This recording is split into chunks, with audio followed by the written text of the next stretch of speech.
प्रिय मित्रों, नमस्कार, राधे राधे, जय जय श्री कृष्ण। दोस्तों, हमारे घर की एक बहुत महत्वपूर्ण दिशा होती है जिसको हम नैऋत्य कोण बोलते हैं। ये हमारे घर के दक्षिण और पश्चिम के बीच की दिशा होती है। यानी प्रिय मित्रों, ये दिशा दक्षिण दिशा है, वो यदि हम कंपास से देखते हैं तो 180 डिग्री पे आती है, और यदि पश्चिम दिशा हम देखते हैं कंपास से तो ये 270 डिग्री पर लगभग आती है। प्रिय मित्रों, हमारे घर के बीच में हम कंपास रख के देखेंगे तो 202 डिग्री पॉइंट 5 से 247 डिग्री पॉइंट 5 तक जो भाग होता है, जो हिस्सा होता है, वो मेन नैऋत्य कोण का होता है। और उस दिशा के अंदर दोस्तों वास्तु दोष रखना हमारे जीवन के लिए बहुत अशुभ होता है।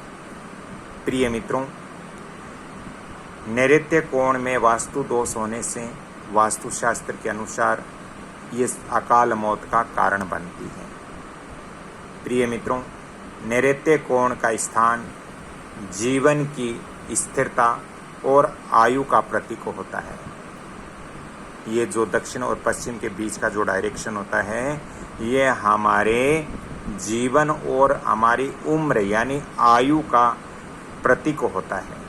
और इस दिशा में यदि वास्तु दोष रखते हैं, जैसे नैऋत्य कोण में यदि पानी की टंकी रखते हैं भूमिगत, या फिर नैऋत्य कोण के अंदर हम बेसमेंट रखते हैं, या फिर नैऋत्य कोण के अंदर हम खाली रखते हैं, नैऋत्य कोण को पूर्व पश्चिम उत्तर में सारी चीज़ें बना लेते हैं, निर्माण कर लेते हैं, लेकिन नैऋत्य कोण खाली रखते हैं, तो ये सब बहुत बड़े बड़े वास्तु दोष हैं।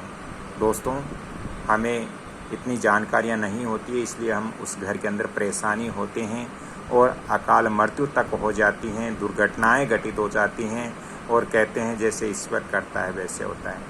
होता तो वैसे ही है, लेकिन फिर भी हमारी भी कुछ गलतियां होती हैं, क्योंकि अगर हमें वास्तु की जानकारी होगी, हम वास्तु अपने घर का ठीक करवा लेंगे या कर लेंगे, तो वो जो हमें बहुत बड़ी घटनाएं होने का चांस रहता है वो कम हो जाती है। प्रिय मित्रों, हमारे घर का नैऋत्य कोण कटा हुआ भी नहीं होना चाहिए। यदि घर का नैऋत्य कोण कटा हुआ है, या घर में नैऋत्य कोण में गड्ढा है, या दोस्तों घर के नैऋत्य कोण में घर का मुख्य द्वार है, या वहाँ से पानी की निकासी हो रही है, घर के नैऋत्य कोण से हमारे घर का जल बाहर जा रहा है, पानी की निकासी हो रही है, तो दोस्तों उस घर में जो व्यक्ति हैं, व्यक्तियों का जीवन अस्थिर हो जाता है। अगर हमारे घर से जो घर का जल है वो नैऋत्य कोण से बाहर जा रहा है, या फिर हमारे घर के नैऋत्य कोण में हमने बोरिंग बना दी, ट्यूबवेल बना दिया, हेडपंप बना दिया, या बेसमेंट बना दिया,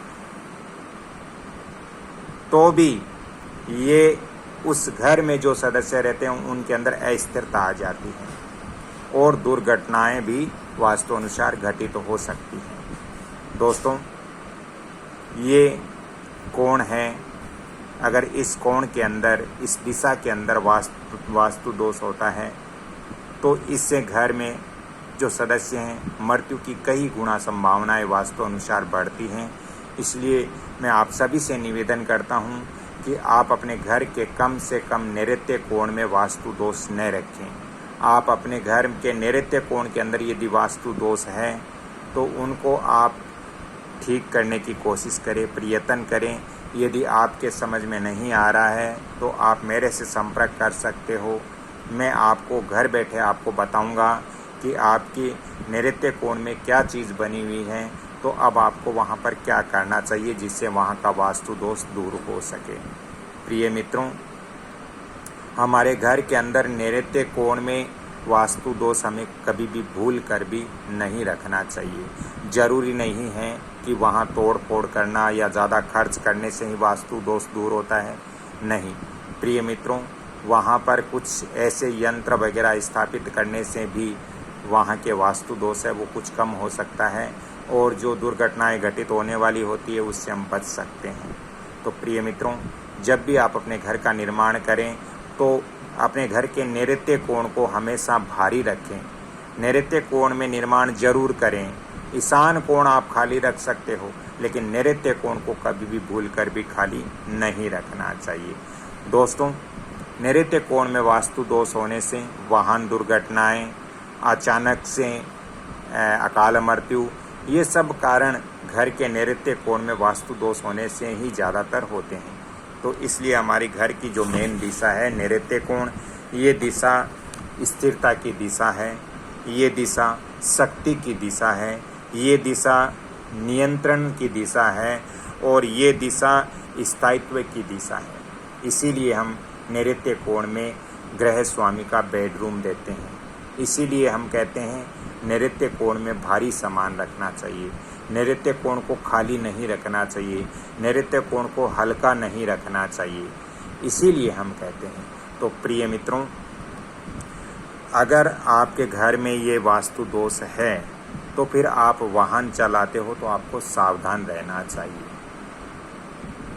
अगर आप वास्तु दोष जब ठीक करा चुके हो तो फिर आपको चिंता करने की आवश्यकता नहीं है। जब तक अगर वास्तु दोष है तो वाहन जब चलाते हो तो आपको सावधान वास्तु अनुसार रहना ही चाहिए। प्रिय मित्रों, जब हमारे घर के नैऋत्य कोण में वास्तु दोष होगा, बेडरूम नहीं होगा, तो फिर घर के जो मुखिया है वो वहाँ से निर्णय अच्छे नहीं ले पाएंगे, क्योंकि जिस स्थान पर बेडरूम होना चाहिए वहाँ घर का बेडरूम है ही नहीं, तो फिर वो निर्णय कैसे लेगा। अगर उसका रूम दूसरी जगह होगा तो वो सही से निर्णय नहीं ले पाएगा, उनके अंदर स्थिरता नहीं रहेगी, उनके अंदर गृह स्वामी का घर पे नियंत्रण नहीं रहेगा। तो ये जो चीज़ें हैं इनका हमें विशेष तौर से ध्यान रखना चाहिए कि हमारे घर में वास्तु दोष कहाँ कहाँ है, उसको हमें तुरंत ठीक करना चाहिए। अगर समझ में नहीं आ रहा है तो आप मेरे से पूछ करके आप ठीक कर सकते हो।